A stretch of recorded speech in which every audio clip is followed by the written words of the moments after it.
For today's vlog nga guys, ituturo ko sa inyo paano magpalit ng background sa video. Yes, pwede tayo magpalit ng background sa video. Dito sa ituturo ko sa inyo para magamit nyo to sa mga reels nyo kung nag-upload kayo. Punta tayo sa ating CapCut. Ayan, kailangan may upload ka na picture background. Ayan, meron ako ditong picture background. Ayan, palengke yung gagawin natin. So, ayan, kailangan meron ka nang naka-ready. After nyan guys, i-click mo lang siya para humaba. I-drag nyo lang siya paatras. Ayan, ganyan. So, depende sa inyo kung gaano kahabang gusto nyo. After nyan guys, paano tayo magdadagdag ng video? I-click mo lang din yung picture natin. At kailangan lumabas dyan si overlay. Ayan, pag nakita nyo si overlay, click nyo na lang siya. Ayan, tapos pwede ka na mag-add ng video, yung gusto natin palitan ng background. Ayan, punta tayo sa video natin. Ayan, meron akong upload dito. Ito. So, tatanggalin ko ng background. Kasi di ba yung background niya, yung mga charger, mga headset. Ayan. Tatanggalin natin yan ng background. Hanapin nyo lang yung remove background, remove BG. Ayan, meron kayong makikita dyan. Click nyo lang yung video and then hanapin nyo yung remove background. Kapag nakita nyo na, click nyo lang yan. Ayan. Tapos, lagay nyo yung auto removal. Click nyo yung auto removal. Ayan. Tapos, magre-remove na yan. Click nyo lang tong restore. Ayan.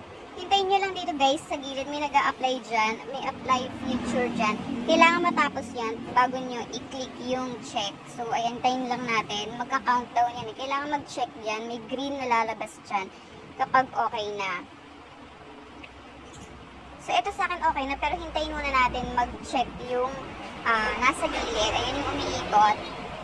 At kapag na yan, pwede nyo na yan makita na wala ng background yung ating video. So, pwede yan lakihan guys. Depende yan sa inyo. Ayan, makikita nyo mag-check yan. Okay na yan. And then, i-check nyo na dito sa gilid. At pwede na kayo magpa-under ulit. I-play natin yung video. Ayan. So, di ba wala na yung background natin. Pwede mo yan lakihan ngayon guys. Yung video mo na yan. So, drag mo lang siya. Click mo lang yung video. Tapos, i-drag mo lang siya yan. Pataas. Para lumaki ka. Ayan. Para makita yung background mo is yung palengke. O, di ba? Ganun lang guys. After nyan guys, i-trim mo na yung mga sumobra at saka yung mga lagpas-lagpas. Tanggalin nyo rin yung logo ng CapCut para pag in-upload nyo to sa reels nyo, walang violation. Ayan. Ayan, ganyan lang guys. After nyan, pwede nyo nang i-upload yan. Ayan, i-trim lang natin guys. Tanggalin natin yung mga sobra-sobra. Ayan. Pwede nyo habaan yan, depende dun sa video nyo. After na pag pinindot nyo yan guys, may lalabas na split. Iyon, pwede nyo nang burahin yung mga gusto nyong burahin.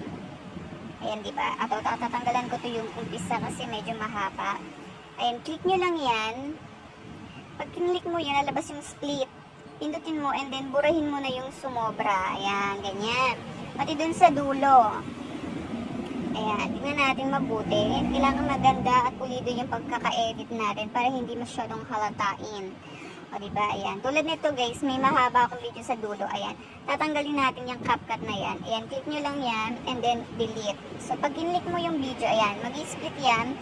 Delete nyo lang din. And then, makita nyo yung arrow sa taas. Ayan, i-click nyo lang yan para ma-direct na yan sa inyong gallery, ma-export na yan. At pwede nyo na yan i-upload. So, ganun lang guys kung paano mag-remove ng background sa video gamit ng CapCut. At pwede nyo na yan i-upload sa inyong reels. Yun lang guys. So, sana is masundan nyo para naman may upload kayo. Yun lang. Thank you for watching.